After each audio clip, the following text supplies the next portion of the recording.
Hello बच्चों। तो कैसे हो आप सभी। मैं आशा करता हूं कि आप सभी बहुत बहुत अच्छे होंगे। तो पिछली क्लास में हम सॉल्यूशन चैप्टर को स्टडी कर रहे थे और सॉल्यूशन चैप्टर अभी तक हमने जो आखिरी क्लास में जो टॉपिक कवर किया है वो था आपका कॉलीगेटिव प्रॉपर्टीज। मैंने आपको बताया था कि कॉलीगेटिव प्रॉपर्टीज उन प्रॉपर्टीज को कहा जाता है। कॉलीगेटिव प्रॉपर्टीज सॉल्यूशन की वो प्रॉपर्टीज होती हैं जो नंबर ऑफ सॉल्यूट पार्टिकल पे डिपेंड करती हैं। कॉलीगेटिव प्रॉपर्टीज सॉल्यूशन की वो प्रॉपर्टीज होती हैं जो नंबर ऑफ सॉल्यूट पार्टिकल पे डिपेंड करती हैं, ना कि नेचर ऑफ सॉल्यूट पार्टिकल पे डिपेंड करती हैं। यानी इस बात से कोई फर्क नहीं पड़ता है कि जो सॉल्यूट लिया गया है वो ग्लूकोज है, यूरिया है, सुक्रोज है या फिर क्या है, बल्कि सिर्फ और सिर्फ इस बात से फर्क पड़ता है कि उसका नंबर क्या है। यानी नंबर पे डिपेंड करती हैं और नेचर पे डिपेंड नहीं करती हैं। इसके बाद आपको चार तरह की कॉलीगेटिव प्रॉपर्टीज जो हैं वो बताई गई थी मेरे प्यारे बच्चों। सबसे पहले आपको बताया गया था relative lowering in vapour pressure. Relative lowering in vapour pressure, P naught minus P S upon P not बराबर होता है मोल फ्रैक्शन ऑफ सॉल्यूट के। P naught minus P S upon P not बराबर होता है प्यारे बच्चों मोल फ्रैक्शन ऑफ सॉल्यूट के, जहां पे पी नॉट होता है vapour pressure of pure solvent, PS होता है vapour pressure of solution. P naught minus PS होता है lowering in vapour pressure. P not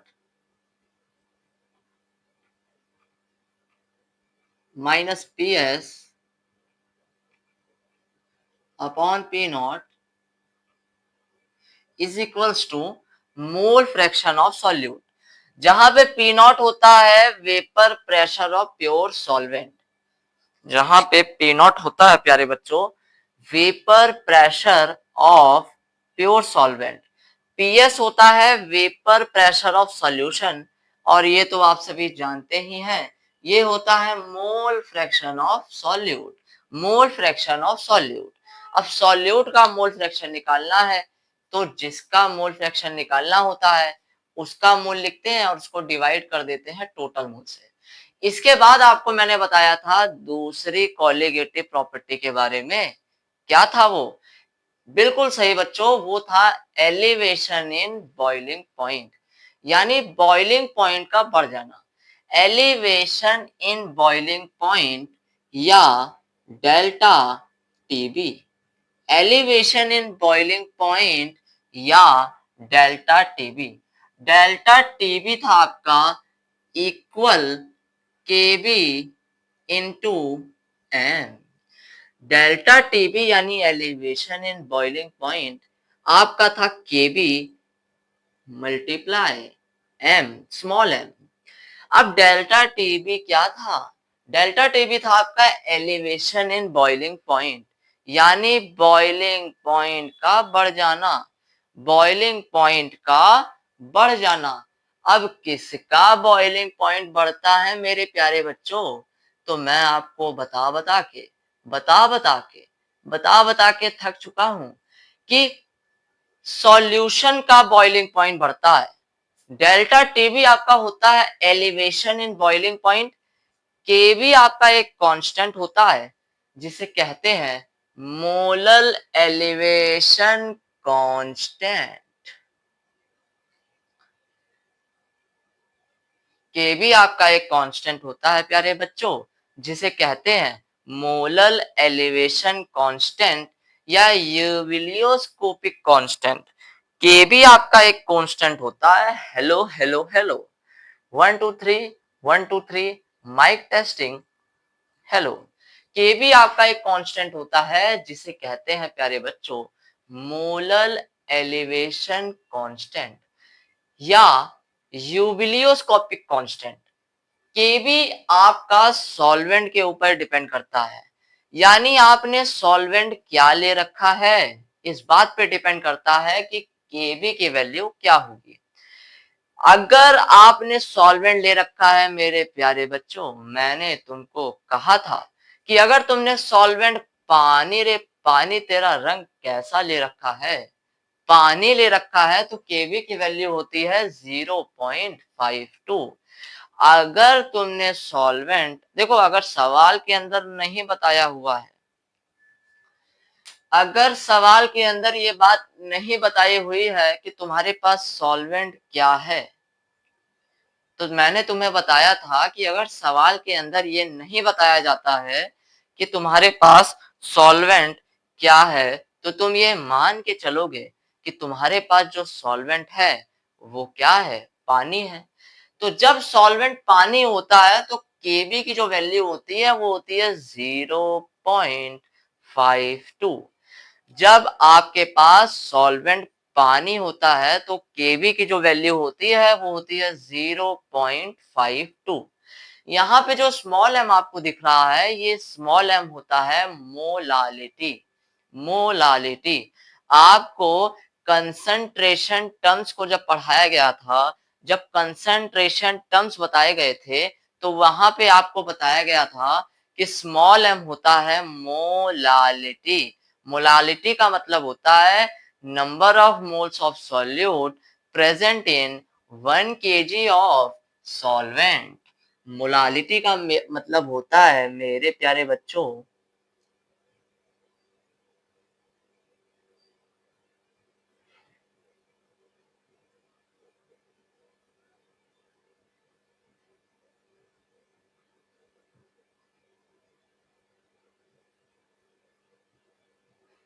number of moles of solute, number of moles of solute present in 1 kg of solvent।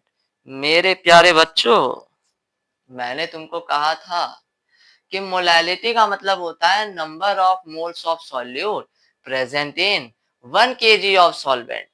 W B upon M B क्या होता है sir, N B होता है, यानी number of moles of solute present in 1 kg of solvent. अगर mass of solvent ग्राम में दिया हुआ होता है, अगर मास ऑफ सॉल्वेंट ग्राम में दिया हुआ होता है तो हम ऊपर मल्टीप्लाई कर देते हैं 1000 से। तो के भी तुम्हारा एक कांस्टेंट होता है, स्मॉल एम तुम्हारा मोलैलिटी होती है। तुमको मैंने ये बात भी बताई थी कि 99.99% सवालों में केबी की वैल्यू तुम्हें दे दी जाएगी। अगर सॉल्वेंट पानी दिया हुआ होगा तो आप ओबियस सी बात है, केबी तो आपको पता ही होना चाहिए कि अगर सॉल्वेंट पानी दिया हुआ होता है, अगर सॉल्वेंट पानी दिया हुआ होता है तो केबी की वैल्यू होती है 0.52। अगर सॉल्वेंट पानी दिया हुआ होता है तो केबी की वैल्यू,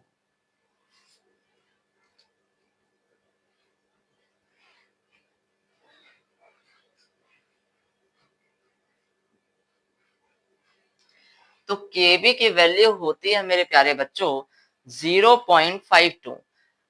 अगर सॉल्वेंट कुछ और दिया हुआ होगा सवाल के अंदर तो 99.99% सवालों में आपको सीधा सीधा वो केबी की वैल्यू बता देगा। अगर सवाल के अंदर सॉल्वेंट के अलावा कुछ और चीज दे दी जाती है, मान लो बेंजीन दे दिया जाता है, बेंजीन एक ऑर्गेनिक सॉल्वेंट है सर, ऑर्गेनिक सॉल्वेंट है हाँ, बेंजीन आपका एक ऑर्गेनिक सॉल्वेंट है, मान लो बेंजीन दे देता है, तो फिर उस कंडीशन में, उस सिचुएशन में तुम्हें केबी की वैल्यू सीधा सीधा सवाल के अंदर दे दी जाएगी। बच्चों आपको फड़फड़ाना नहीं है, आगे बढ़ते हैं। एक सवाल मैं आपको ऐसा करवाऊंगा जिसके अंदर आपको केबी निकालना पड़ेगा दिमाग लगाकर, और आप केबी निकालोगे इस रिलेशन से जहां पे केबी आपको दिख रहा होगा के अपॉन में 1000। प्यारे बच्चों 99.99% सवालों में केबी की वैल्यू दे दी जाती है, लेकिन 0.00001% सवाल, यानी एक ही सवाल, बहुत अच्छा सवाल मैं आपको करवाऊंगा जिसके अंदर के भी आपको निकालना पड़ेगा। अरे सर, हम तो प्यारे बच्चे हैं, राज दुलारे बच्चे हैं, मासूम से बच्चे हैं, हम कैसे निकाल पाएंगे? तो बच्चों, केबी को निकालने के लिए आपको एक रिलेशन इस्तेमाल करना पड़ेगा और उस रिलेशन का नाम है केबी बराबर, यानी वो रिलेशन ये है, केबी बराबर के अपॉन में 1000। वो रिलेशन ये आपके सामने बोर्ड पे छपा हुआ है, केबी बराबर के अपॉन में 1000, जहां पे के कोई और कांस्टेंट होता है और 1000 तो तुम सभी जानते ही हो ना, एक नंबर होता है। इसके बाद आपको बताया था एलिवेशन इन बॉइलिंग पॉइंट, यानी बॉइलिंग पॉइंट का बढ़ जाना किसका? अरे सर, ये बात तो हमें याद हो गई है, सॉल्यूशन की। अब सॉल्यूशन की बॉइलिंग पॉइंट बढ़ जाएगी तो यानी सॉल्यूशन का बॉइलिंग पॉइंट ज्यादा होगा, यानी कि TB minus T not be. ये दो फॉर्मूले आपका एलिवेशन इन बॉइलिंग पॉइंट के अंदर आता है। ये दो फॉर्मूले आपका एलिवेशन इन बॉइलिंग पॉइंट के अंदर आता है मेरे प्यारे बच्चों, मेरे प्यारे बच्चों, राज दुलारे बच्चों, बच्चे मन के सच्चे, सारी जग की आंखों के तारे, ये वे नन्हे फूल है जो भगवान को लगते प्यारे, बच्चे मन के नॉट सो सच्चे। बच्चों, एलिवेशन इन बॉइलिंग पॉइंट के बाद जो चीज आपको पढ़ाई गई थी, क्या आपको याद है? हाँ सर, याद है। अच्छा, आपको याद है? जी सर, हमें याद है। तो बताओ, एलिवेशन इन बॉइलिंग पॉइंट के बाद आपको क्या बताया गया था? तुम बताओ बेटा।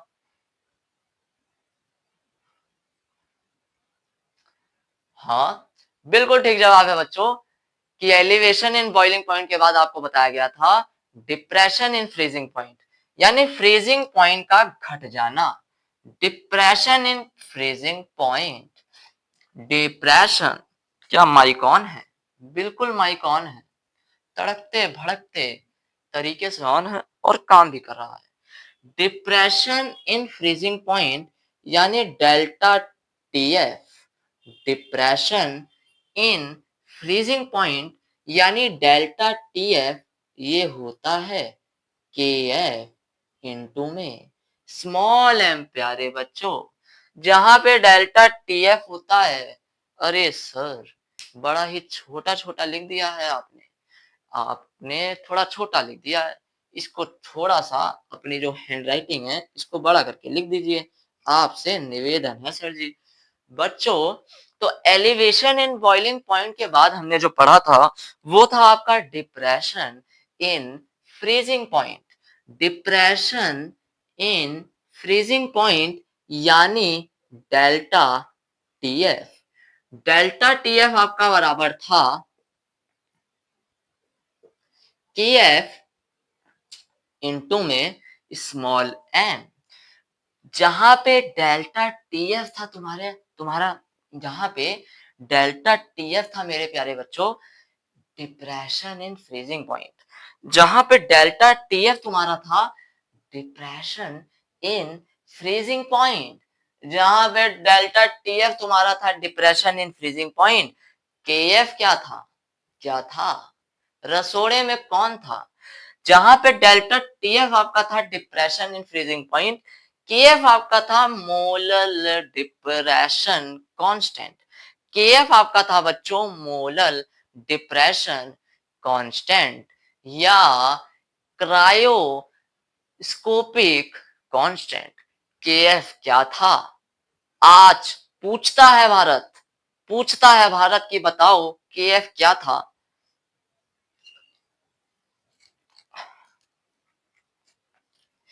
केएफ आपका था मोलल डिप्रेशन कांस्टेंट या क्रायोस्कोपिक कांस्टेंट। सेम ऊपर जो बात बताई गई थी उसी बात को नीचे भी मैं टेप रिकॉर्डर की तरह रिपीट करूंगा कि केएफ आपका डिपेंड करता है कि आपने सॉल्वेंट क्या ले रखा है। केएफ आपका डिपेंड करता है मेरे प्यारे बच्चों, राज दुलारे बच्चों, मेरे सबसे प्यारे बच्चों, केएफ आपका डिपेंड करता है कि आपने सॉल्वेंट क्या ले रखा है। अगर आपने सॉल्वेंट पानी ले रखा है, पानी रे पानी, अगर आपने सॉल्वेंट पानी ले रखा है तो फिर KF की वैल्यू क्या होती है? अरे सर, क्या होती है? अगर हमने सॉल्वेंट पानी ले रखा है तो KF आपका होता है प्यारे बच्चों 1.86। अगर आपने सॉल्वेंट पानी ले रखा है, ये जो पानी है ना, ये पानी रे पानी जो ये है बच्चों, जो पानी आपने ले रखा है अगर सॉल्वेंट, तो KF आपका होता है 1.86। अगर आपने सॉल्वेंट कुछ और ले रखा है तो सवाल के अंदर आपको ये बता दिया जाएगा कि KF की वैल्यू क्या होती है। अगर सवाल में पानी के अलावा सॉल्वेंट आपको कोई और चीज दे गई है, अगर सवाल के अंदर KF की वैल्यू पानी के अलावा आपको कोई भी दूसरी चीज दी गई है मेरे प्यारे बच्चों, तो आपको सवाल के अंदर KF की वैल्यू भी दे दी जाएगी। अरे सर, क्या यहाँ पे वो रिलेशन नहीं आता है? जितना बताया जाता है उतना ही आपको पढ़ाना है, सवाल नहीं उठाना है। मैंने आपको हमेशा से ये बात समझाई है प्यारे बच्चों कि टीचर जो पढ़ाता है, जो वो पढ़ाता है उस पे you are the no one to raise the question. अगर कोई डाउट आता है या कोई बात आपको समझ नहीं आती है, तो आपको ये राइट है कि you can ask from several times. जितनी बार आपको समझ नहीं आ रहा है, आप उतनी बार उस चीज को पूछ सकते हो, लेकिन you can't question what teacher is, जो तुम्हें सर जो है पढ़ाने की कोशिश कर रहे हैं। तो आपको एक्स्ट्रा दिमाग नहीं लगाना है, बस जितना बता रहा हूं उतना करो। जो सवाल करवाऊंगा बस उतने ही सवाल भी तुम कर लेना, और तुम कहोगे कि अरे सर, जब क्वेश्चन पेपर देखोगे तो कहोगे कि अरे सर, मैं छोड़ना चाहता हूं लेकिन मैं छोड़ ही नहीं पा रहा हूं सवाल को। तो डेल्टा TF आपका होता है KF इंटू स्मॉल m, जहां पे स्मॉल m तो तुम जानते हो ना, बिल्कुल, स्मॉल m होता है मोलालिटी। डेल्टा TF आपका होता है depression in freezing point. Delta TF होता है डिप्रेशन इन फ्रीजिंग पॉइंट, यानी फ्रीजिंग पॉइंट का घट जाना।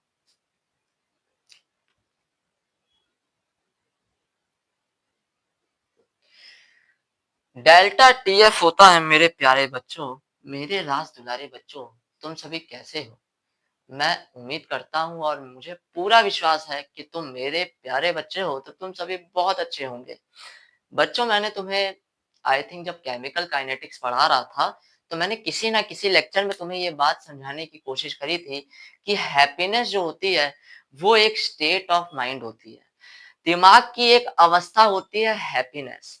जैसे जैसे हमारी एज बढ़ती है, जब हम छोटे बच्चे होते हैं तो हम मैक्सिमम टाइम खुश रहते हैं, लेकिन जैसे जैसे हमारी एज बढ़ती है वैसे वैसे हमारी लाइफ से हैप्पीनेस दूर होती चली जाती है, और हम इस बात को लेके भी परेशान होना शुरू हो जाते हैं कि आखिर क्यों अब हम पहले की तुलना में कम खुश रह रहे हैं। तो बच्चों, इसका जवाब सिर्फ यही है कि ऐसा नहीं है कि अब तुम्हारे जीवन में चुनौतियां बढ़ गई हैं। जीवन में चुनौतियां बेशक बढ़ गई हैं, बट उसी हिसाब से आपका जो ब्रेन है वो भी डेवलप हुआ है। उसी हिसाब से आपका जो सोचने और समझने का तरीका है वो भी डेवलप हुआ है।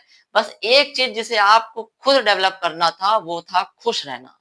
और क्योंकि आप ये समझ ही नहीं पाए कि हैप्पीनेस इज नॉट एनीथिंग जो हमें मिलती है, बल्कि हैप्पीनेस एक स्टेट ऑफ माइंड होती है, दिमाग की एक व्यवस्था होती है। खुश वही रहता है मेरे प्यारे बच्चों, आज खुश वही रहता है जो खुश रहना चाहता है। जो खुश नहीं रहना चाहता है उसके पास कई सारी वजहें मिलेंगी दुखी रहने के लिए। सॉरी। आपको क्या लगता है कि जो लोग बहुत खुश रहते हैं, क्या उनकी लाइफ में चुनौतियां नहीं होती हैं? आप सोच भी नहीं सकते बच्चों कि उनकी लाइफ के जो स्ट्रगल्स हैं, जो उनकी लाइफ की चुनौतियां हैं, वो आपकी तुलना में किस लेवल तक हो सकती हैं। तो इसीलिए हमेशा खुश रहना चाहिए, हमेशा ये कोशिश करनी चाहिए कि हम खुश रहें। तो बच्चों, डिप्रेशन इन फ्रीजिंग पॉइंट का मतलब होता है फ्रीजिंग पॉइंट का घट जाना। डिप्रेशन इन फ्रीजिंग पॉइंट का मतलब होता है मेरे प्यारे बच्चों, मेरे राज दुलारे बच्चों, डिप्रेशन इन फ्रीजिंग पॉइंट का मतलब होता है फ्रीजिंग पॉइंट का घट जाना। किसका फ्रीजिंग पॉइंट घट रहा है? अरे सर, सॉल्यूशन का फ्रीजिंग पॉइंट घट रहा है। क्या बात है बेटा, अब तुम्हें बातें समझ आ रही हैं। तो सॉल्यूशन का फ्रीजिंग पॉइंट घट गया, यानी सॉल्यूशन का फ्रीजिंग पॉइंट कम होगा और प्योर सॉल्वेंट का, सर प्योर और प्योर सॉल्वेंट का जो फ्रीजिंग पॉइंट होगा वो ज्यादा होगा। तो डिप्रेशन इन फ्रीजिंग पॉइंट में आपको ये दो फॉर्मूले याद करने होते हैं कि delta T F is equals to K F multiply M, और डेल्टा टी एफ बराबर होता है, डेल्टा टी एफ बराबर होता है T naught F minus T F. Delta T F बराबर होता है मेरे प्यारे बच्चों, मेरे राज दुलारे बच्चों, मेरे सबसे प्यारे बच्चों, डेल्टा टी एफ आपका बराबर होता है T naught F minus T F. ये दो चीजों में कई बार बच्चों को कंफ्यूजन होती है, इन दो चीजों में कई बार बच्चों का दिमाग चकरा जाता है, इन दो चीजों में कई बार बच्चे बेहोशी की हालत तक पहुंच जाते हैं। तो ये दो चीजें आपको, ये दो स्टेटमेंट किस तरह से लिखनी है मैंने आपको बताया। एलिवेशन इन बॉइलिंग पॉइंट का मतलब होता है बॉइलिंग पॉइंट का बढ़ जाना। किसका बॉइलिंग पॉइंट बढ़ेगा? बिल्कुल ठीक जवाब, सॉल्यूशन का बॉइलिंग पॉइंट बढ़ेगा मेरे प्यारे बच्चों, यानी सॉल्यूशन का बॉइलिंग पॉइंट ज्यादा होगा। तो आप ज्यादा में से कम को माइनस कर देना। ठीक, यहाँ पे भी वही काम, ज्यादा में से कम को माइनस करना है। अब यहाँ है डिप्रेशन इन फ्रीजिंग पॉइंट, यानी फ्रीजिंग पॉइंट का, यानी फ्रीजिंग पॉइंट का घट जाना,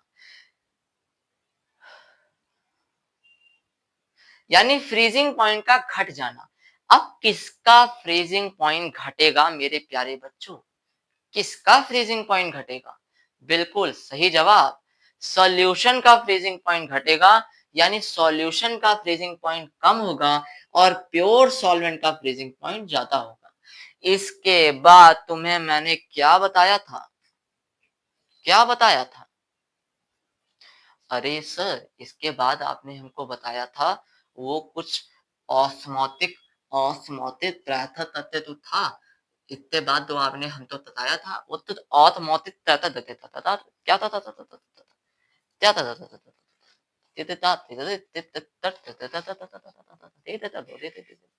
इसके बाद जो आपको मैंने बताया था वो था ऑस्मोटिक प्रेशर। ऑस्मोटिक प्रेशर को समझाने से पहले मैंने आपको ये बहुत ही प्यार से बताया था कि व्हाट इज ऑस्मोसिस।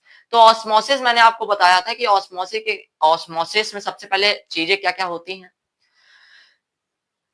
सर एक बार और वो डायग्राम बना के बता दीजिए सर, एक बार और प्लीज। गधे हो तुम, गधे हो।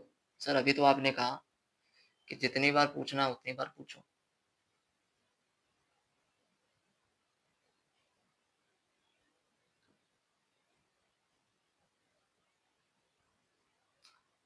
शांत बैठो बेटा, चीजें बताई जा रही हैं।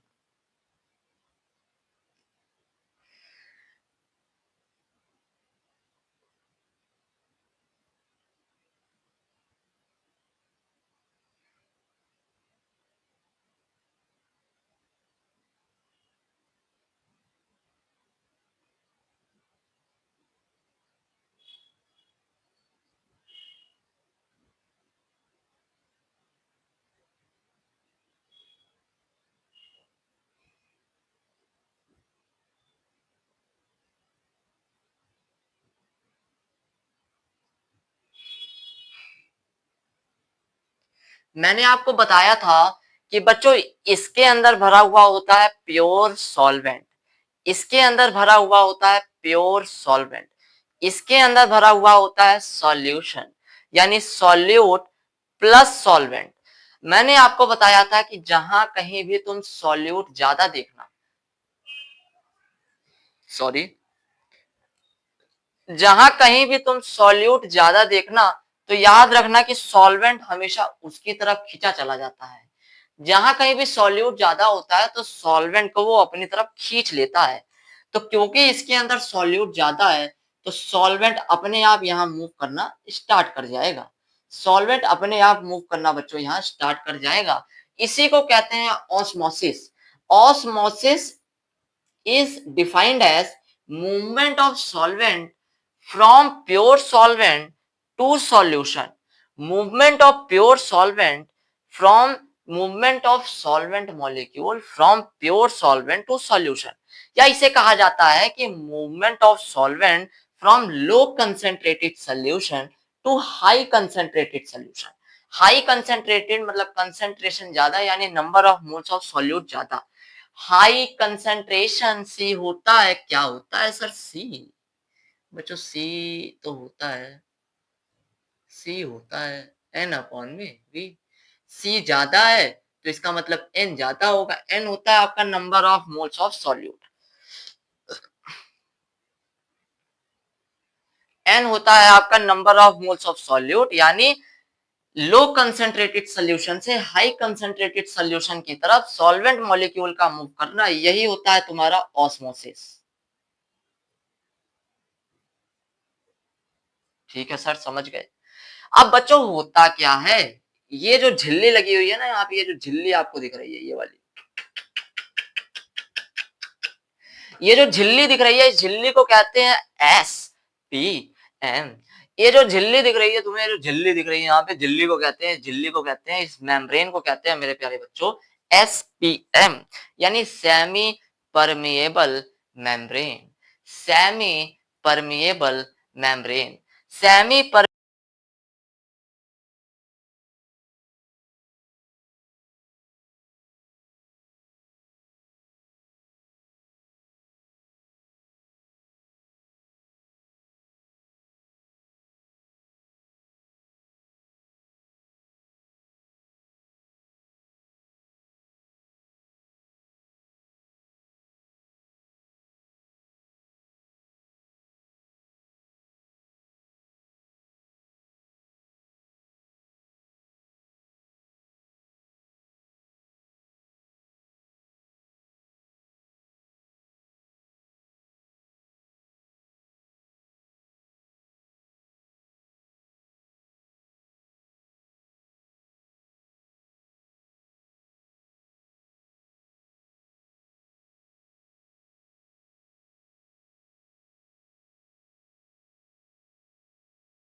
हेलो हेलो हेलो, क्या आपको आवाज आ रही है मेरे प्यारे बच्चों?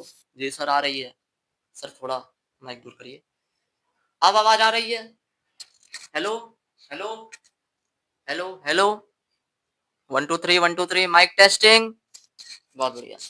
बच्चों, मैं आपको बता रहा था कि यही जो एक्सटर्नल प्रेशर होता है, जिस एक्सटर्नल प्रेशर, ओह शिट, बच गया। यही जो एक्सटर्नल प्रेशर होता है मेरे प्यारे बच्चों, यही जो एक्सटर्नल प्रेशर होता है, जिसके ऊपर ये प्यारी सी सुंदर सी इतनी खूबसूरत सी प्रोसेस ऑस्मोसिस रुक जाती है, इसी एक्सटर्नल प्रेशर को कहा जाता है ऑस्मोटिक प्रेशर। इसके बाद मैं आपको ये बता रहा था, मेरा माइक बंद हो गया था।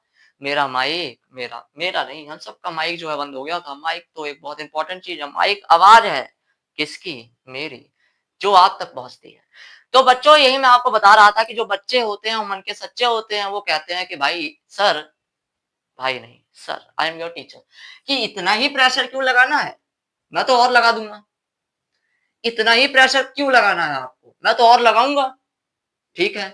तो जब आप ऑस्मोटिक प्रेशर से भी ज्यादा एक्सटर्नल प्रेशर को अप्लाई कर देते हो, जब आप ऑस्मोटिक प्रेशर से भी ज्यादा प्रेशर को अप्लाई कर देते हो, तो होगा क्या? अरे सर, क्या होगा? ये सॉल्वेंट मूव करेगा, लेकिन इस बार ये प्योर सॉल्वेंट से सॉल्यूशन की तरफ नहीं, बल्कि सॉल्यूशन से प्योर सॉल्वेंट की तरफ जाने लगेगा। सॉल्यूशन से प्योर सॉल्वेंट की तरफ जाने लगेगा सॉल्वेंट मॉलिक्यूल। हाँ बच्चों, बिल्कुल ठीक कहा कि जब हम ऑस्मोटिक प्रेशर से ज्यादा प्रेशर अप्लाई कर देते हैं, तो सॉल्वेंट मॉलिक्यूल सॉल्यूशन से प्योर सॉल्वेंट की तरफ जाने लगता है। सॉल्वेंट मॉलिक्यूल सॉल्यूशन से प्योर सॉल्वेंट की तरफ जाने लगता है, और इसी को कहा जाता है रिवर्स।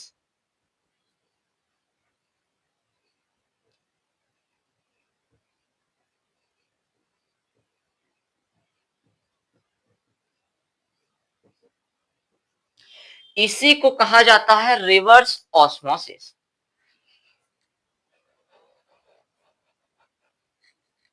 इसी को कहा जाता है बच्चों reverse osmosis.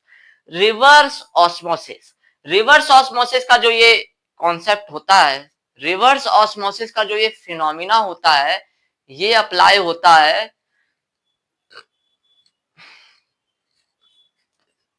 Sorry, reverse osmosis का जो ये कॉन्सेप्ट होता है, रिवर्स ऑस्मोसिस का जो ये फिनोमिना होता है, reverse osmosis, reverse osmosis, reverse osmosis, ये बच्चों आपका अप्लाई होता है आरओ वगैरह में। ठीक, आरओ वगैरह में यही कॉन्सेप्ट अप्लाई होता है। वहां पे आप इलेक्ट्रिकल एनर्जी का इस्तेमाल कर कर ऑस्मोटिक प्रेशर से ज्यादा प्रेशर अप्लाई कर देते हो गंदे पानी पर, और वो गंदा पानी छन जाता है, साफ पानी आ जाता है यहाँ। इसे टोटी लगाते हो, नलका लगाते हो, और यहाँ पे खटखट खटखट खटखट पी ला जाते हो। गर्मी बहुत पड़ रही है, अब पानी बहुत पीना होता है इसमें। पानी नहीं पियोगे तो हो जाएगा डिहाइड्रेशन, और डिहाइड्रेशन एक बहुत ही खतरनाक व्यवस्था होती है, एक बहुत ही खतरनाक अवस्था होती है, जो शरीर की व्यवस्था को खराब कर देती है। पानी एक यूनिवर्सल सॉल्वेंट है बच्चों। आओ कुछ प्यारी सी बातें आपको पानी के बारे में बताता हूँ। जब इस ब्रह्मांड का निर्माण हो रहा था, तो सबसे पहला जो जीवन पनपा था, वो कहाँ पनपा था, क्या आप जानते हैं? जब यह ब्रह्मांड बन रहा था, तो जो सबसे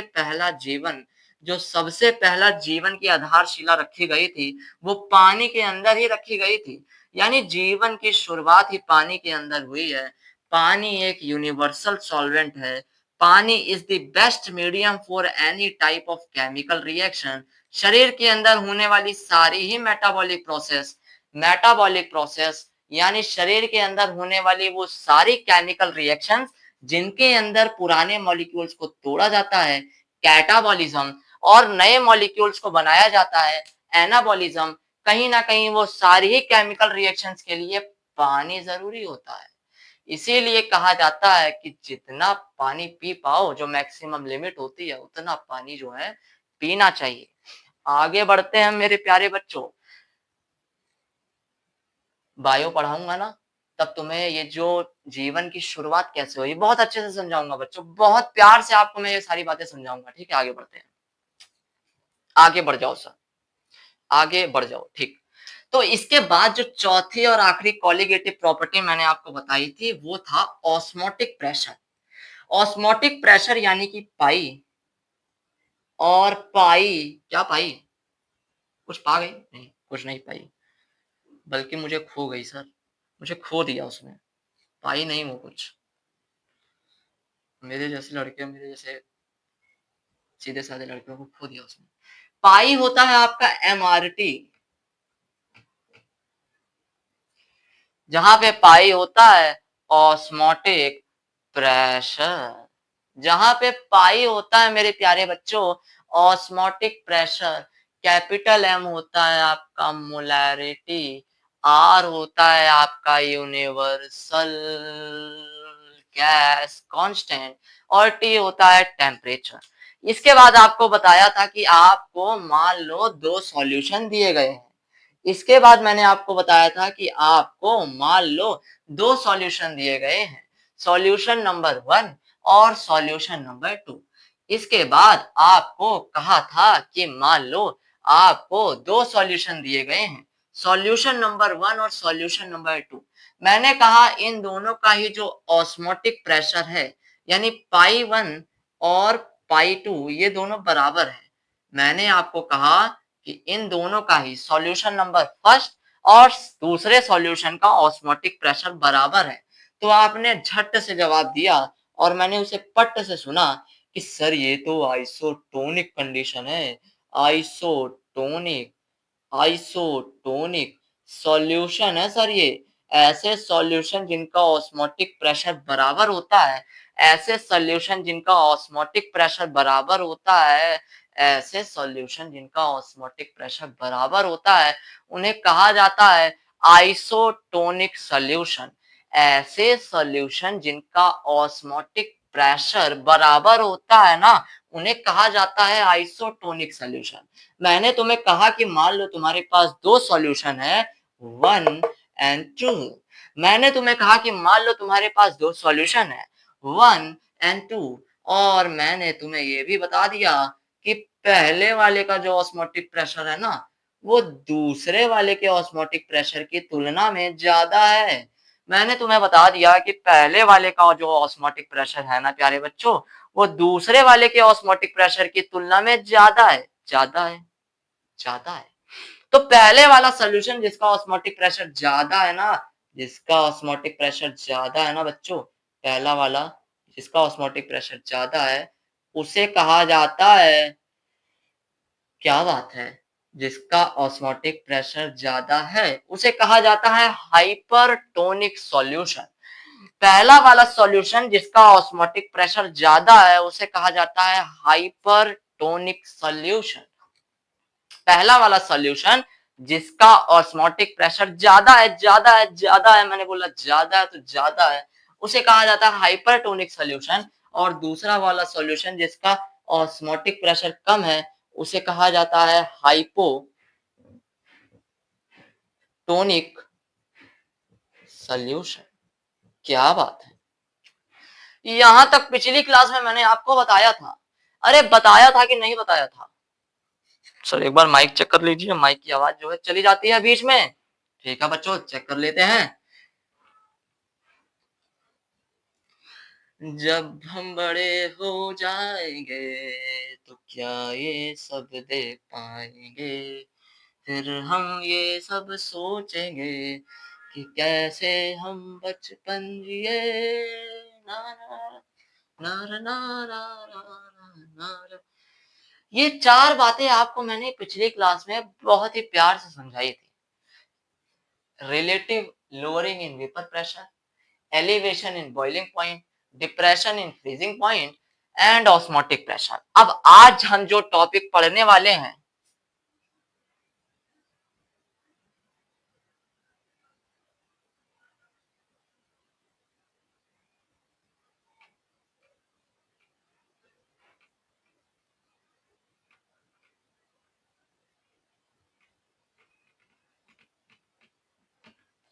abnormal colligative property, sir colligative property, abnormal colligative property, sir colligative property. क्या ये वही कॉलिगेटिव प्रॉपर्टी है जिसे हम अभी तक पढ़ते आ रहे हैं, जो आपने हमें ये पढ़ाया है? हाँ बच्चों, जो मैंने तुम्हें अभी तक यहाँ पे पढ़ाया है ये वही कॉलिगेटिव प्रॉपर्टी है, लेकिन अब ये कॉलिगेटिव प्रॉपर्टी जो है वो एबनॉर्मल टाइप की है। इसका क्या मतलब होता है अभी थोड़ी देर में समझ आएगा।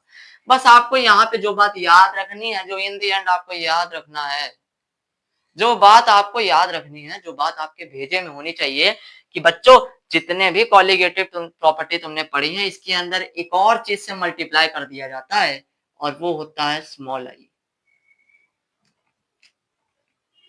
जितनी भी कॉलिगेटिव तुमने प्रॉपर्टी पढ़ी है उन सब में एक और चीज से मल्टीप्लाई कर दिया जाता है और वो एक और चीज है स्मॉल आई।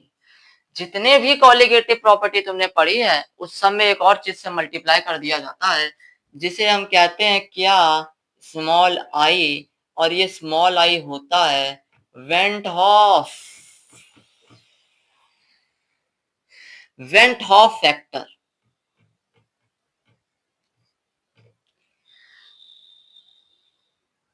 बाकी सब कुछ सेम रहेगा। अब हमें बस यही समझना है कि ये वेंट हॉफ फैक्टर क्या है। कॉलिगेटिव प्रॉपर्टी को कैलकुलेट करते वक्त जो एबनॉर्मेलिटी हमें मिल रही है, कॉलिगेटिव प्रॉपर्टी को कैलकुलेट करते वक्त जो एबनॉर्मेलिटी, एबनॉर्मेलिटी यानी जो डेविएशन हमें मिल रहा है वो क्यों मिल रहा है, ये दो ही बातें हमें अब समझनी है। कि सबसे पहले तो समझेंगे कि कॉलिगेटिव प्रॉपर्टी एबनॉर्मल हुई कैसे। इसका मतलब है कि जो कॉलिगेटिव प्रॉपर्टी तुमने फॉर्मूला लगा के निकाला और जो असल में हमें कॉलिगेटिव प्रॉपर्टी ऑब्जर्व हुई, जब तक तुमने ये आई नहीं पढ़ा था तो क्या तब तक ये सारी चीजें ऐसी दिख रही थी? हाँ सर, जब तक हमने आई नहीं पढ़ा था ऑब्वियस सी बात है ऐसी दिख रही थी। तो इन सब फॉर्मूलों की मदद से जब तुमने कॉलिगेटिव प्रॉपर्टी निकाला तो इसे तो कहा जाएगा कैलकुलेटेड कॉलिगेटिव प्रॉपर्टी। जब तुमने इन फॉर्मूलों की मदद से कॉलिगेटिव प्रॉपर्टी निकाला तो तुमने देखा कैलकुलेटेड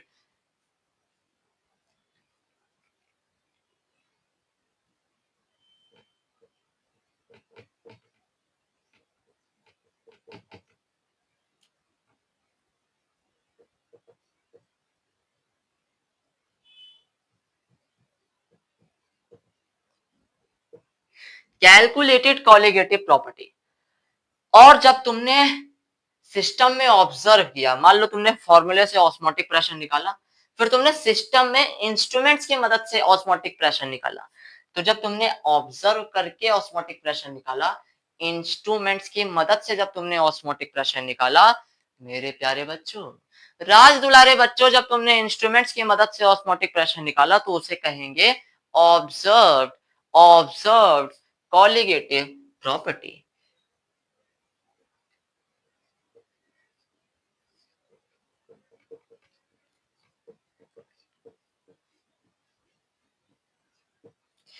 जब कैलकुलेटेड कॉलिगेटिव प्रॉपर्टी और ऑब्जर्व कॉलिगेटिव प्रॉपर्टी बराबर होती है,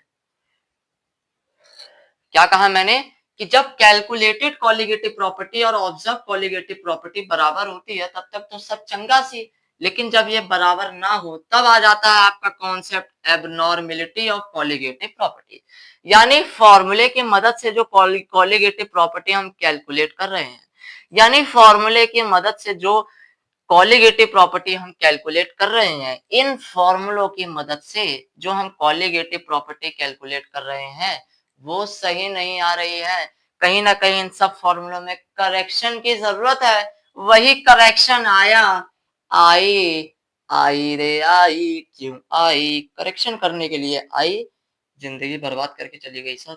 आई आई और आई ने करेक्शन करने के लिए आई और इसी आई को कहा जाता है वेंट ऑफ फैक्टर। अब इस फॉर्मूले की मदद से, इन सभी फॉर्मूलों की मदद से हम जो कॉलिगेटिव प्रॉपर्टी निकालते हैं वो सही निकलती है, वो एक्यूरेट निकलती है, वो करेक्ट निकलती है, वो एक्यूरेट सही, एक्यूरेट करेक्ट, एक्यूरेट सही, सही एक्यूरेट, एक्यूरेट सही, सही सही एक्यूरेट निकलती है मेरे प्यारे बच्चों। सवाल आता है, आना भी चाहिए, आना भी चाहिए कि ये एबनॉर्मेलिटी आती क्यों है। सवाल आता है और आना भी चाहिए कि ये एबनॉर्मेलिटी आती क्यों है सर। तो बच्चों आप सभी जानते हैं कि जिस नॉन वोलाटाइल सॉलिड सॉल्यूट को तुम ऐड करते हो, अगर वो किसी भी तरह के एसोसिएशन में चला जाए या किसी भी तरह के डिसोसिएशन में चला जाए, तब आपकी जो कैलकुलेटेड कॉलिगेटिव प्रॉपर्टी होती है वो ऑब्जर्व कॉलिगेटिव प्रॉपर्टी से अलग होती है। क्या मतलब है? मान लो तुमने कोई सॉल्यूट लिया है बी, ये दूसरे सॉल्यूट मॉलिक्यूल के साथ जुड़ जाए, क्या हो? जुड़ जाए, ऐसा हो जाए। तो तुम्हें बताया था कि नहीं, मुझे बताओ, तुम्हें बताया था कि नहीं? सर बताया था। क्या बताया था? यही कि कॉलिगेटिव प्रॉपर्टी जो होती है वो नंबर पे डिपेंड करती है। कॉलिगेटिव प्रॉपर्टी जो होती है वो नंबर ऑफ सॉल्यूट पार्टिकल पे डिपेंड करती है, नंबर ऑफ सॉल्यूट पार्टिकल पे डिपेंड करती है। तो बताओ, तुमने जो सॉल्यूट डाला वो तो दो थे, देखो यहाँ नंबर कितना है, दो मॉलिक्यूल है। यहाँ कितना नंबर है? दो है। लेकिन हुआ क्या, सॉल्यूशन के अंदर जाने के बाद एसोसिएशन हो गया।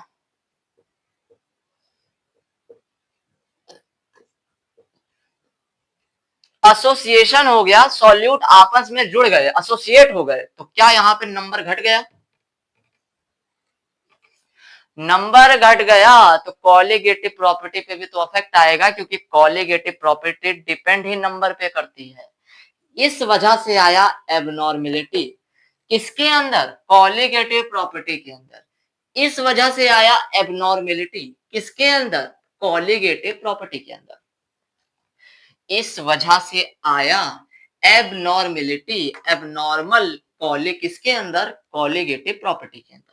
अब ये तो एक कंडीशन है। एक कंडीशन ये है कि मान लो तुम्हारे पास कोई सॉल्यूट है और ये सॉल्यूट टूट गया। क्या हो गया? क्या हो गया सर? अरे बाप रे, ये क्या हो गया सर? मान लो तुम्हारे पास कोई सॉल्यूट है, क्या कैमरे में दिख रहा है? क्या कैमरा तू देख पा रहा है इसको? चलो कोई बात नहीं।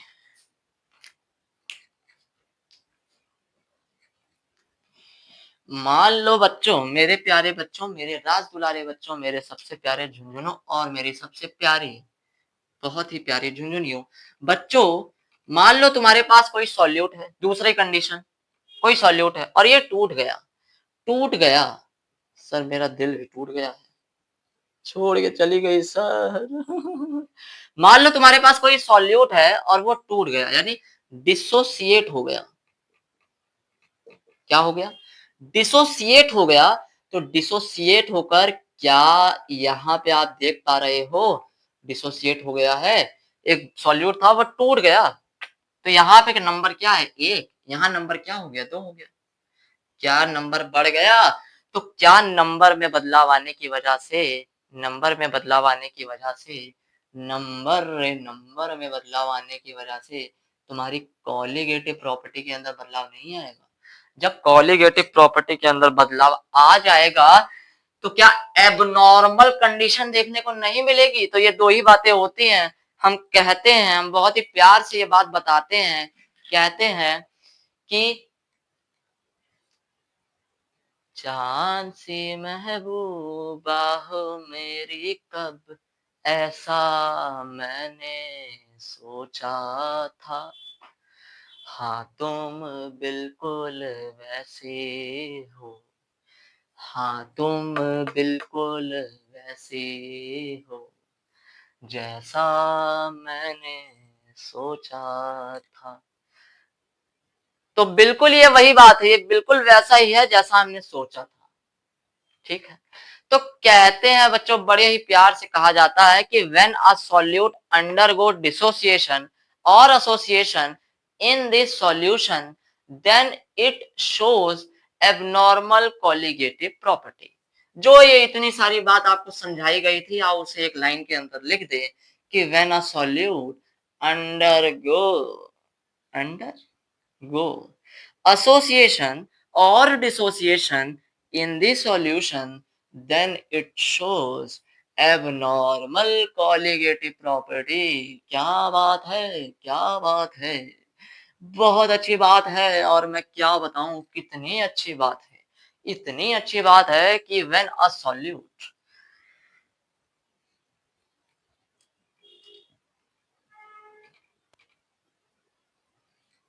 कल आई डोंट नो मैं ये लेक्चर कब डाल रहा हूं, लेकिन आप सभी अवगत होंगे कि एयर इंडिया की एक फ्लाइट जो अहमदाबाद से लंदन की तरफ जा रही थी, वो एक बहुत ही ट्रेजिक और दुखद इंसिडेंट हुआ है, जिसमें वो फ्लाइट बहुत ज्यादा देर तक उड़ी भी नहीं। टेक ऑफ के कुछ ही मिनट्स के बाद वो एयरपोर्ट के पास मेघानी नगर नाम की जगह पे जाकर क्रैश हो जाती है। कुछ ही दूरी पे होता है। होता क्या है कि भाई वो फ्लाइट जो है टेक ऑफ करती है, कुछ देर तक क्लाइंब करती है, इसके बाद डिसेंड कर जाती है और एक मेडिकल कॉलेज का जो हॉस्टल ब्लॉक है इसके ऊपर जाके क्रैश कर जाती है। अब 200 से ऊपर पैसेंजर्स और क्रू होता है उसके अंदर। लगभग बताया जा रहा है कि लगभग 26 के आसपास यहाँ पे लोग थे, ठीक है, जहाँ प्लेन क्रैश हुआ है।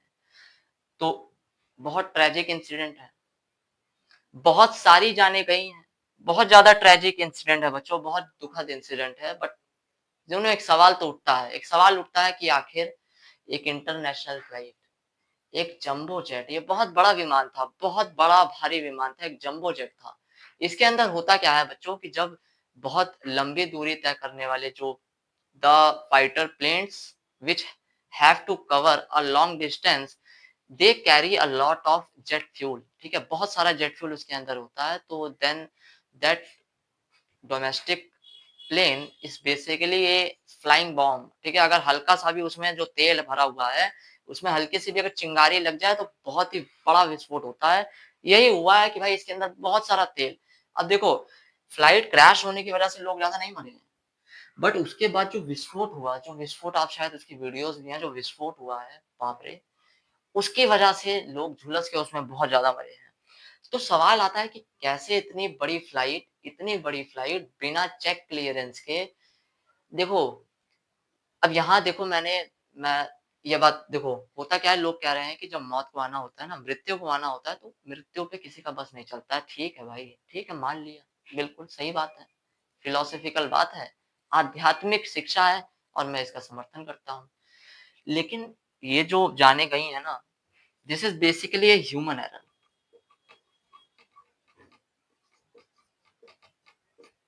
या तो या क्या, इसमें एयर इंडिया की गलती है।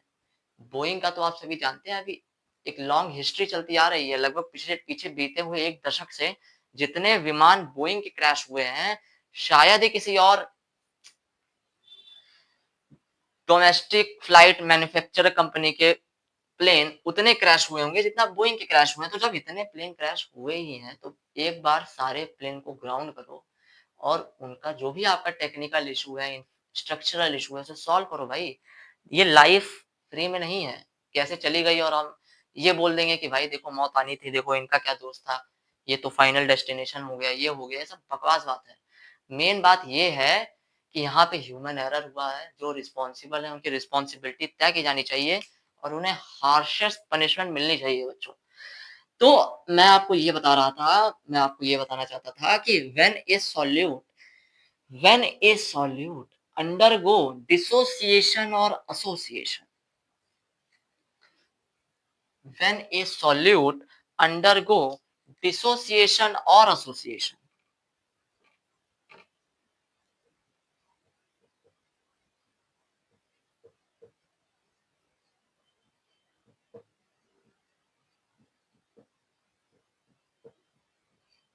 when a solute undergo dissociation or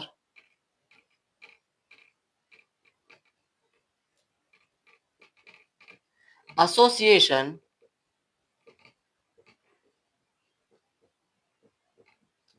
in the solution, when a solute undergo dissociation or association in the solution, then then it shows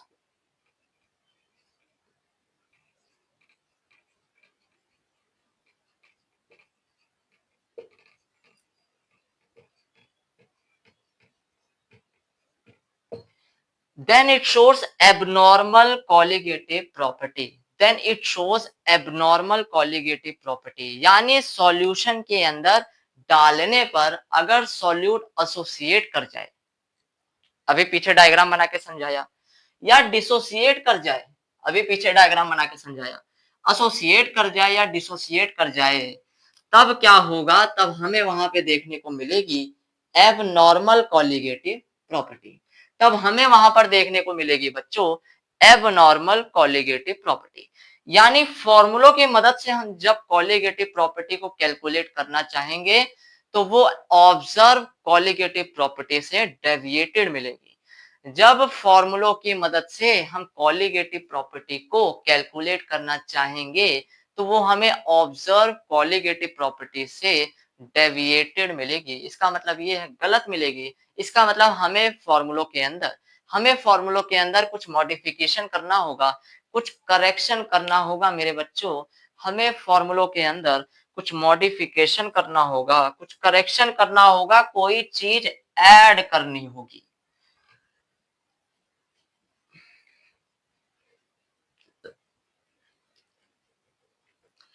तब जाकर हम सही कॉलिगेटिव प्रॉपर्टी को कैलकुलेट कर पाएंगे मेरे प्यारे बच्चों। इसका मतलब यह है कि जो फॉर्मूले हमने पढ़े हैं कॉलिगेटिव प्रॉपर्टी के 4 फॉर्मूले, उसके अंदर हमें कुछ मॉडिफिकेशन करना होगा, कोई चीज उसके अंदर हमें ऐड करनी होगी, तब जाकर हम ऐसे कंडीशन में जहां सॉल्यूट या तो एसोसिएशन दिखा रहा है या फिर डिसोसिएशन दिखा रहा है, ऐसे कंडीशन में हम सही कॉलिगेटिव प्रॉपर्टी को तभी कैलकुलेट कर पाएंगे जब हम जितने भी हमने कॉलिगेटिव प्रॉपर्टीज को पढ़ी है, जब हमने जितने भी कॉलिगेटिव प्रॉपर्टीज को पढ़ा है उसमें मॉडिफिकेशन करेंगे, उसमें एक फैक्टर ऐड करेंगे जिसको कहा जाता है वैन हॉफ फैक्टर।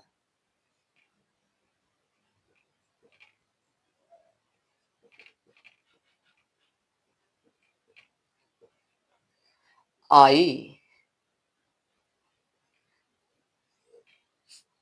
नहीं आई सर, छोड़ के चली गई। वेंट ऑफ फैक्टर यानी कि आई। अब आई को कैलकुलेट कैसे किया जाता है बच्चों, तो अभी मैं बताऊंगा बहुत सिंपल तरीके से, अभी फॉर्मूले वगैरह थोड़ा देख लो। तो आई का फॉर्मूला होता है, अभी मैं तुम्हें बहुत सिंप्लीफाइड वे में बहुत सिंपल तरीके से ये सारी बातें समझाऊंगा। अभी मैं तुम्हें बहुत सिंप्लीफाइड वे में और बहुत ही सिंपल तरीके से, बहुत ही सुंदर तरीके से ये सारी बातें समझाऊंगा बच्चों। अभी से फॉर्मूले वगैरह थोड़ा देखो, आई कैसे निकालना है तुम ऐसे चुटकी बजाओगे और आई तुम्हारा कैलकुलेट हो जाएगा। इतना आसान तरीका मैं आपको बताऊंगा। अभी फॉर्मूले वगैरह देखो, शांत बैठो और फॉर्मूले वगैरह देखो, शांत बैठो। मुझे लगता है क्लास में डंडा रखना होगा। तुम लोग जितना मतलब उत्पात मचाते हो क्लास के अंदर, इतना तो कोई बच्चा मचाता ही नहीं होगा। इसका मतलब ये है कि मेरे प्यारे बच्चे तो तुम हो ही, हमेशा ही रहोगे बच्चों, लेकिन उत्पाती हो, जो कि कोई गलत बात नहीं है। जो बच्चे बहुत ज्यादा उत्पाती होते हैं, ऐसा देखा गया है कि वो बहुत ही ज्यादा कर पाते हैं अपने जीवन में। तो तुम उत्पात हो, लेकिन क्लास में थोड़ा डिसिप्लिन चाहिए, तो अगली बार से डंडा वंडा रखूंगा। आई होता है तुम्हारा number of moles of solute.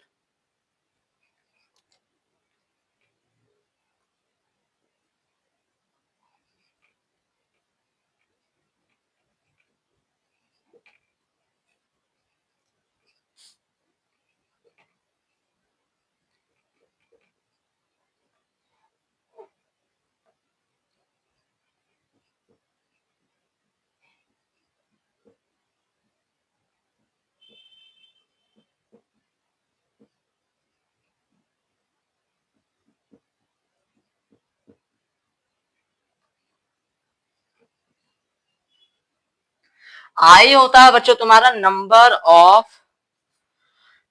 Of moles of solute before number of moles of solute after dissociation और association. Number of moles of solute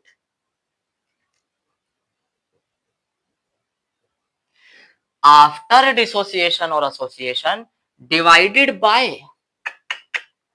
क्या बात है, इतनी बढ़िया चीजें कैसे हो सकती है। number of moles of solute before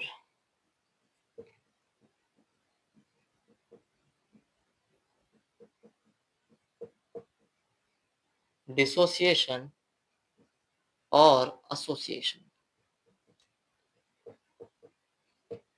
आई होता है बच्चों, आई होता है आई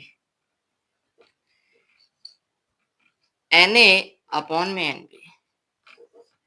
आई होता है तुम्हारा Na अपॉन में Nb, यानी number of moles of solute after dissociation और association divided by number of moles of solute before dissociation और एसोसिएशन।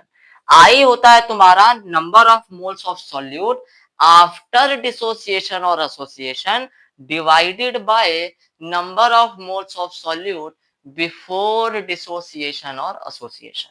अब इसका क्या मतलब होता है, आओ देखते हैं। मान लो तुम्हारे पास सॉल्यूट है और ये सॉल्यूट एसोसिएट हो गया, तो एसोसिएट होके जुड़ गया, मतलब तुम्हारे पास सॉल्यूट है दो, जुड़ के ये हो गया एक। देखो नंबर में बदलाव आया कि नहीं, दो सॉल्यूट थे ना, अब एक हो गया ना। तुम्हें बताया ना colligative property number of solute particle पे डिपेंड करता है, यानी कितनी संख्या में लिया है। तुमने तो दो संख्या में लिया था, लेकिन सॉल्यूशन में डालने के बाद वो दो से एक हो गया, जुड़ गया आपस में। पहले दो था, अब एक हो गया। तो नंबर कॉलीगेटिव प्रॉपर्टी जो होती है वो नंबर ऑफ सॉल्यूट पार्टिकल पे डिपेंड करती है, ठीक है। ये बात समझ में आई। अब यहां बताओ, यहां ध्यान से देखो, क्या यहां नंबर घटा है? घटा है। अगर नंबर ऑफ मोल्स, ये है number of moles before dissociation और एसोसिएशन, और ये होता है number of moles after dissociation और एसोसिएशन। यहाँ पे तो एसोसिएशन हो रहा है। ये है number of moles before dissociation और एसोसिएशन, बिफोर, यहाँ तो आपका एसोसिएशन हो रहा है, और ये है नंबर ऑफ मोल्स आफ्टर, ठीक। तो पहले है number of moles of after, तो बाद में घटा है, यानी ये चीज घटी है, यानी आई क्या है? घटेगा। आई क्या है? घटेगा। आई क्या है? घटेगा। और जब होगा तुम्हारा डिसोसिएशन, तो देखो ये एक था, एक टूट के दो बन गया, तो number of moles after dissociation बढ़ा है, यानी ये वाली चीज बढ़ी है। अगर ये वाली चीज बढ़ेगी बच्चों, तो क्या आई भी बढ़ेगा? क्योंकि ये आपस में डायरेक्टली प्रोपोर्शनल है, क्योंकि ये चीजें आपस में डायरेक्टली प्रोपोर्शनल हैं, इसीलिए अगर एक चीज बढ़ेगी तो दूसरी चीज भी ऑटोमेटिकली बढ़ती है। यहाँ नंबर ऑफ मोल्स आफ्टर घटा था, तो नंबर ऑफ मोल्स आफ्टर घटा था, तो आई घटा था। और यहाँ नंबर ऑफ मोल्स आफ्टर बढ़ा था, यहाँ नंबर ऑफ मोल्स आफ्टर बढ़ा था, इसीलिए आई बढ़ेगा। इसी के साथ चलो आगे बढ़ते हैं। तो आई का एक फॉर्मूला होता है ये क्या, ये सर क्या होता है? आई का एक फॉर्मूला होता है ये भाई क्या ये आई इज इक्वल्स टू ये? नहीं बच्चों, आई का एक फॉर्मूला होता है कि आई तुम्हारा बराबर होता है Na अपॉन में Nb। Na होता है number of moles after dissociation और एसोसिएशन, और Nb होता है number of moles before dissociation और एसोसिएशन। इसके बाद एक और फॉर्मूला, आई का एक और फॉर्मूला होता है जो तुम यहां से ही डिराइव कर सकते हो। एक बात बताओ, आफ्टर डिसोसिएशन और एसोसिएशन जो मोल आएगा, क्या वो ऑब्जर्व होगा? बिल्कुल ठीक बात है, तुमने सॉल्यूट को सॉल्यूशन में डाला, सॉल्यूट को तुमने ऑब्जर्व किया, तो बाद में दिखेगा ना तुम्हें number of moles after dissociation और एसोसिएशन, ये तो ऑब्जर्व वाला है। तो एक और फॉर्मूला होता है observe colligative property divided by calculated colligative property. I का एक और बहुत ही प्यारा सा फॉर्मूला होता है बच्चों, आई का एक बहुत ही प्यारा और एक बहुत ही न्यारा और एक और बहुत ही सुंदर सा, बहुत ही सुंदर सा, न्यारा सा, प्यारा सा एक और फॉर्मूला होता है।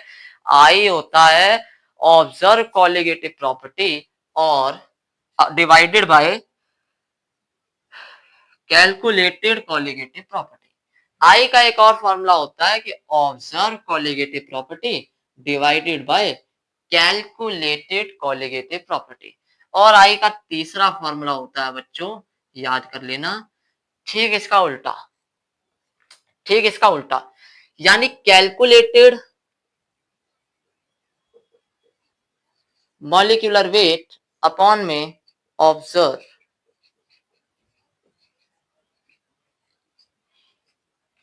ठीक इसका उल्टा।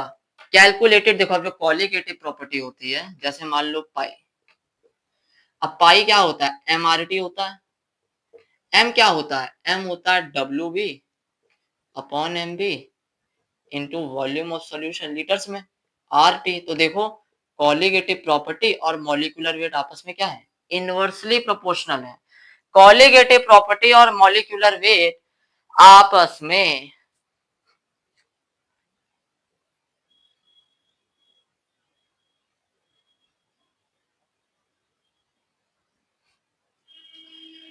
कॉलिगेटिव प्रॉपर्टी और मॉलिक्यूलर वेट आपस में इनवर्सली प्रोपोर्शनल होते हैं। इसीलिए यहाँ पे देखो ऑब्जर्व कॉलिगेटिव प्रॉपर्टी था तो इनवर्सली यहाँ ऊपर था तो यहाँ नीचे आ जाएगा molecular weight, observe molecular weight. यहाँ नीचे है कैलकुलेटेड कॉलिगेटिव प्रॉपर्टी, तो यानी कैलकुलेटेड मॉलिक्यूलर वेट ऊपर आएगा, क्योंकि कॉलिगेटिव प्रॉपर्टी और मॉलिक्यूलर वेट आपस में क्या होते हैं, इनवर्सली प्रोपोर्शनल होते हैं सर। कॉलिगेटिव प्रॉपर्टी और मॉलिक्यूलर वेट आपस में क्या होते हैं, इनवर्सली प्रोपोर्शनल होते हैं सर। कॉलिगेटिव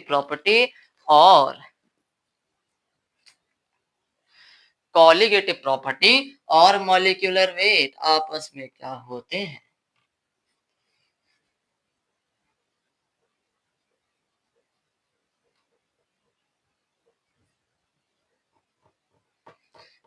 इनवर्सली प्रोपोर्शनल होते हैं सर। मेरे प्यारे बच्चों, मैंने तुमको कहा था है कथा संग्राम की, विश्व के कल्याण की, धर्म अधर्म महान कधर्म, सत्य असत्य कलेश कधर, सात की कथा परमार्थ की। शक्ति है भक्ति है, जन्मों की युक्ति है, जीवन का ये संपूर्ण सार है। कृष्णा की महिमा है, गीता की गरिमा है, देवों की कथा अपार है।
इसके बाद बच्चों आता है कंडीशंस ऑफ आई। इसके बाद मेरे प्यारे बच्चों आता है कंडीशंस ऑफ आई। आई की तीन ही कंडीशन होती है, या तो आई एक के बराबर होगा, आई एक के बराबर है यानी ये दोनों बराबर हैं, यानी number of moles after dissociation और number of moles before dissociation बराबर है, यानी ना तो डिसोसिएशन हुआ है ना एसोसिएशन हुआ है, सॉल्यूट ज्यो का त्यों पड़ा हुआ है। आई की पहली जो कंडीशन होती है वो होती है आई बराबर 1। आई की पहली जो कंडीशन होती है वो होती है तुम्हारी आई बराबर 1।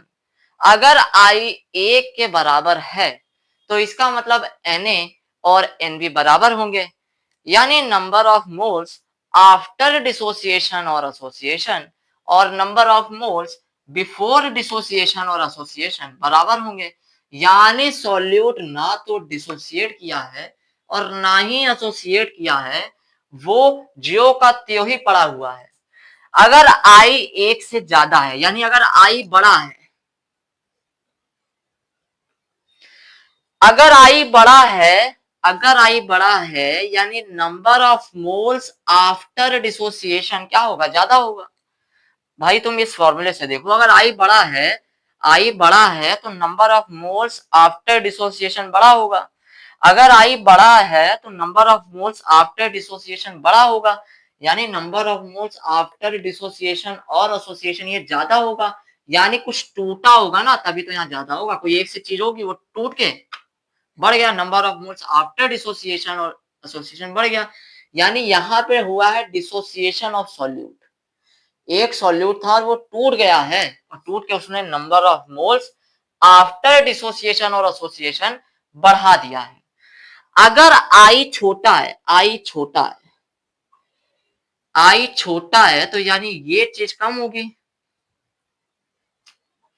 अगर आई छोटा है तो यानी number of moles after dissociation और एसोसिएशन घट गया होगा, तो घटने का मतलब है यहाँ कोई दो चीजें होगी जो आपस में एसोसिएट कर गई होंगी, दो चीजें होंगी जो आपस में एसोसिएट कर गई होंगी जिससे नंबर ऑफ मोल्स आफ्टर घट गया होगा, तो इसका मतलब यहाँ पे एसोसिएशन ऑफ सॉल्यूट हुआ है। मेरे प्यारे बच्चों, मेरे राज दुलारे बच्चों, मेरे सबसे प्यारे बच्चों, आज के लिए इतना ही पढ़ाऊंगा। अब इससे बाद आगे जो है अगली क्लास में तुम्हारा कंटिन्यू किया जाएगा।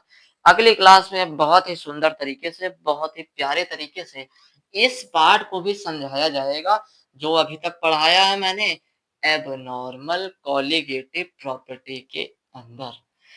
अगली क्लास में इस बात को भी तुम्हें समझाया जाएगा एबनॉर्मल कॉलिगेटिव प्रॉपर्टी, जो अभी तक जहां मैंने पढ़ा दिया है एबनॉर्मल कॉलिगेटिव प्रॉपर्टी अभी तक मैंने जहां तक पढ़ा दिया है उस बात को भी आपको बताया जाएगा अगली क्लास के अंदर, और इससे आगे भी पढ़ाया जाएगा और इस एबनॉर्मल कॉलिगेटिव प्रॉपर्टी वाले टॉपिक को यहाँ खत्म किया जाएगा।